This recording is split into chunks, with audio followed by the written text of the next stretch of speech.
హరే కృష్ణ అండి. పద్మావతి కిచెన్కి వెల్కమ్ అండి. నేను ఇవాళ మీకు గోధుమలతోటి హల్వా చేస్తానండి. ఇది మా చిన్నప్పుడు మా అమ్మగారు చేసేవారు. దీనికి ఏంటంటే ఇక ఈ పావుతోటి గోధుమలు 2-3 సార్లు కడిగేసి రాత్రి నానవేసానండి. ఇక ఇలా నానిపోయేవి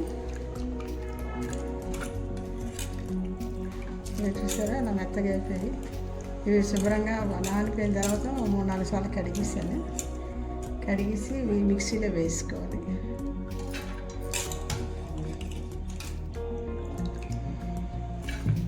తోటి తీసుకున్నాను కదండి, గోధుమ నానేసుకున్నాను కదండి. వీళ్ళ మిక్సీ జార్లో తీసాక దీనికి కావాల్సిన ఏంటంటే ఈ పావు పంచదార వేసుకున్నానండి ఇందులో. ఆ తర్వాత ఇలాచీ కొంచెం, అలాగే నెయ్యి మాత్రం బౌల్తో తీసుకున్నాము. నెయ్యి కొంచెం జీడిపప్పు ముక్కలు చేసి తీసుకున్నాను, కొంచెం కిస్మిస్ అని. అయితే ఇప్పుడు ఏంటంటే ఇవి దీంతో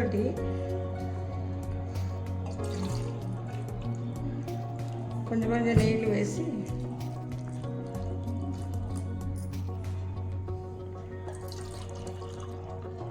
ఇగో అంటే ఈ పావు డొక్కుడు మరో నీళ్ళు వేసి తిప్పుతున్నానండి. మెత్తగా తిప్పియాలి. తిప్పేసాక దీనిలోంచి మనకి పాలు వస్తాయండి. ఇవి పాలు వచ్చిన తర్వాత ఇందులోనే మనం జల్లీ పెట్టేసుకోవాలండి.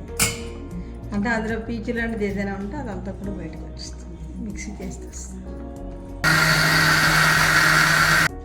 ఇక ఇలా మిక్సీ తిప్పింది ఇందులోనే వడకట్టిస్తేనే ఈ పిప్ అంతా ఉండిపోతుందండి అందులో.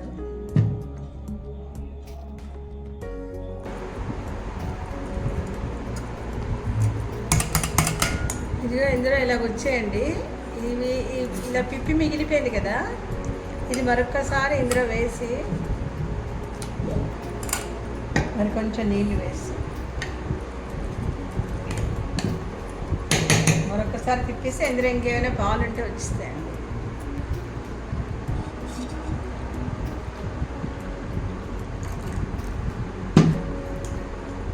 ఇక రెండోసారి తిప్పాక ఇలాగ వచ్చేయండి మొత్తం.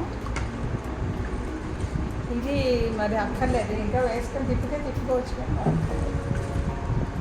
నేను నెయ్యి వేసాను, ఇంకా జీడిపప్పు,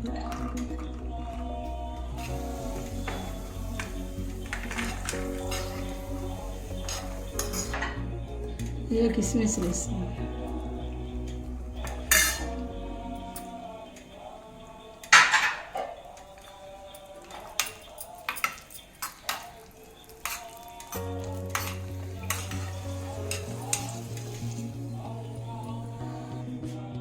ఒక చెంచా నెయ్యి వేసాను. ఈ పంచదార ఉంచుకున్నాం కదండి, పావు గోధుమలకి పావు పంచదార. కావాలంటే ఎక్కువ కూడా వేసుకోవచ్చు, తగ్గించవచ్చు స్వీట్ కావాలంటే.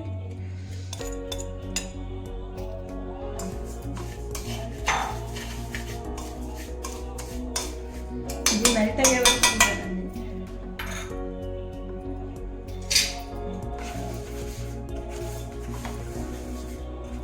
ఇది ఇలా మెల్ట్ అయ్యి కలర్ మారుతుంది.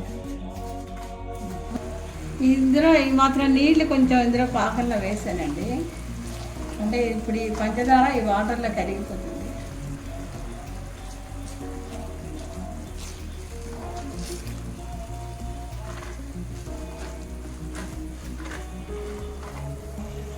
ఈ ఇలాచీలో కొంచెం పంచదార వేసి మిక్సీ తిప్పిస్తానండి. ఇది కూడా ఇందులో వేసిస్తున్నాను.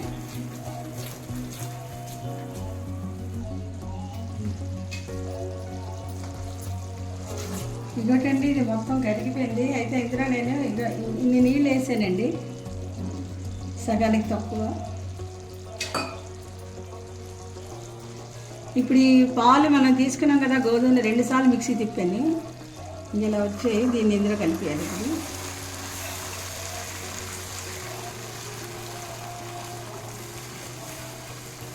రెండు సార్లు పాలు వడకట్టానండి, మళ్ళీ ఎక్కడ నలకల్లి గట్టాలి లేకుండా.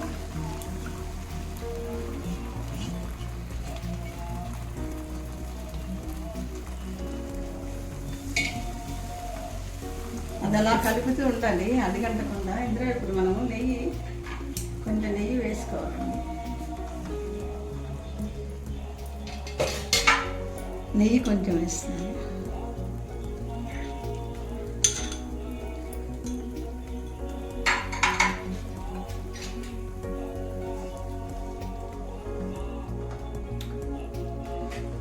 ఇదిగోండి ఇంకొంచెం నెయ్యి వేస్తానండి.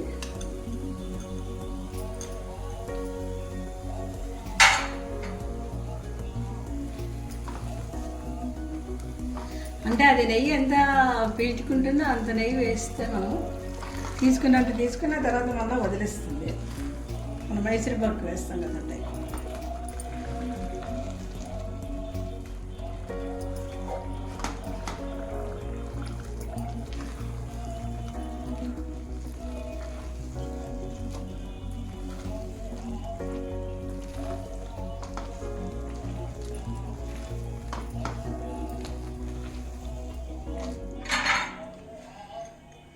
ఇంకోటండి ఉన్న నెయ్యి బౌల్ తీసుకున్నాను కదా, ఈ నెయ్యి కూడా వేసుకున్నాను.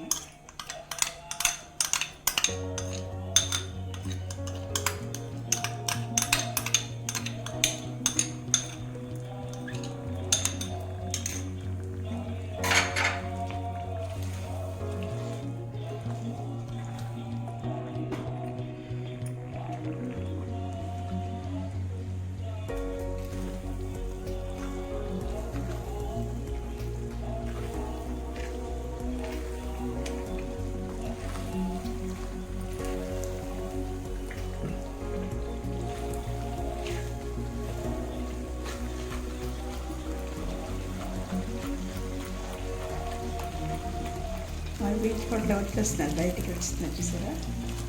అంటే అది ఎంత తీసుకున్నా అంత తీసుకుంది. అంటే ఆ పావు గోధుమలకి మీకు ఈ బౌల్ నెయ్యి పట్టిందండి.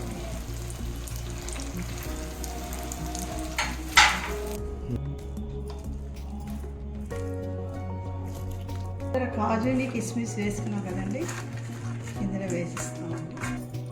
ఇకటండి గుమగుమలాడుతూ గోధుమ పాలతోటి హల్వా రెడీ అండి. మీరు కూడా ట్రై చేసి కామెంట్ పెట్టండి. సబ్స్క్రైబ్ ఇష్టమైతే నా వంటని మీరు సబ్స్క్రైబ్ చేసి సపోర్ట్ చేసి లైక్ షేర్ చేస్తాను అనుకుంటున్నానండి. హరే కృష్ణ.